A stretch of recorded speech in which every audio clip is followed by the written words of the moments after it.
Hey Brad, this is Philip.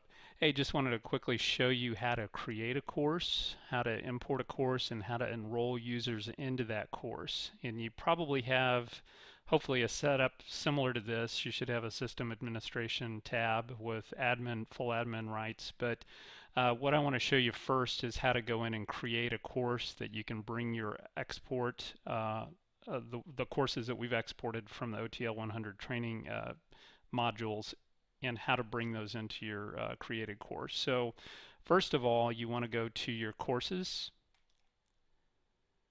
and to create a course. And under this drop down, you just select new course.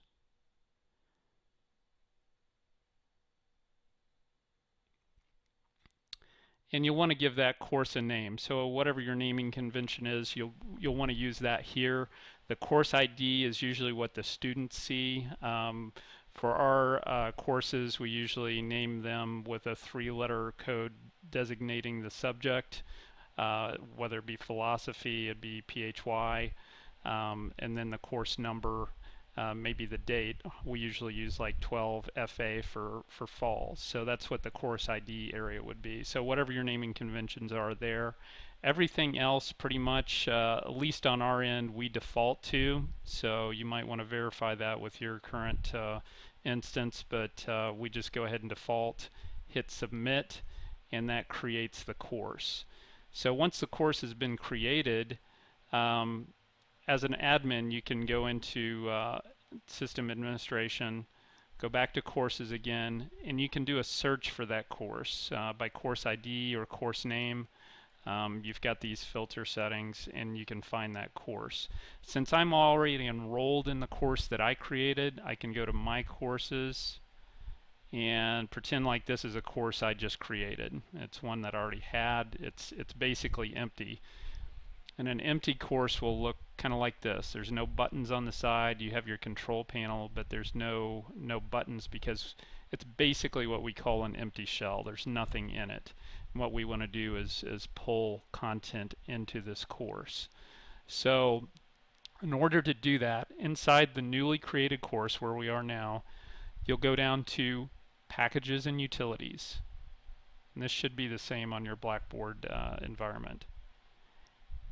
And then we'll go to import package view logs. This is where we'll grab the zip file that you should be grabbing from our FTP site. So I'll hit import package. I'll again click on the import package button. And you'll want to make sure to choose the file from wherever you've downloaded it. In our case, I think I have it on our R drive. Let's see if I can find it real quick.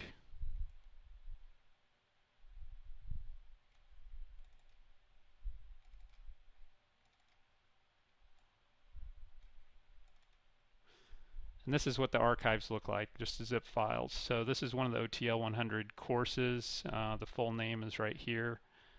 I'll just select that first one, hit open. You can see it selected that package. And then I'll want to click on all of these boxes. That'll make sure that it's grabbing everything in that package that the instructor built.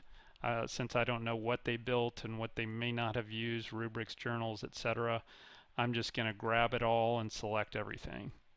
That's probably what you want to do on your end as well. So once it's all been selected, then I can hit submit. And you'll see that you'll probably get a message that says success. Now, one thing to keep in mind that since it's going to the Blackboard queue through the Blackboard workflow, it may take it a minute or two to repopulate. And if you want to refresh this screen to see if it's brought any of that content in, you can actually hit this refresh button up here in the upper right hand corner. So you can see it's pulled in a button.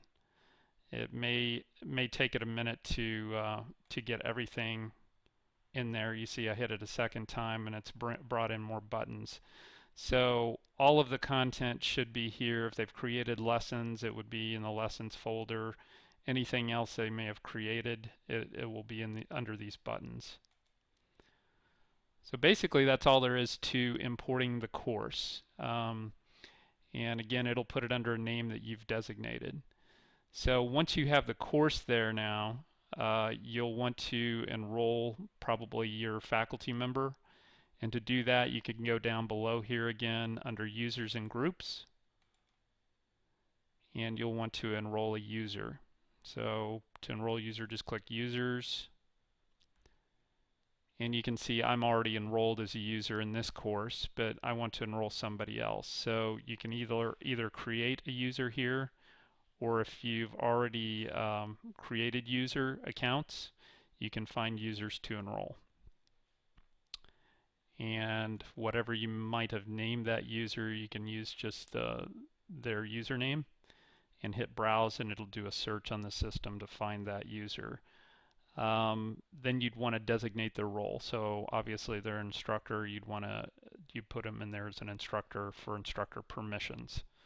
So instructor, you want the enrollment availability set to yes. And once you get that done, you can just hit submit there, and that will enroll them in the course, so that when they go back to their courses, if you've got a tab that says My Courses, as soon as you hit submit, they can go to their My Courses with their login and be able to see the course that you've enrolled them in. So hope hope that wasn't too fast. It's kind of a quick overview of creating, importing a course, and enrolling a user. But if you have any other questions, I'll be happy to answer those tomorrow afternoon, 14th. Yeah, feel free to email me or call me if in the meantime. Hope that works, and good luck with the new semester with you.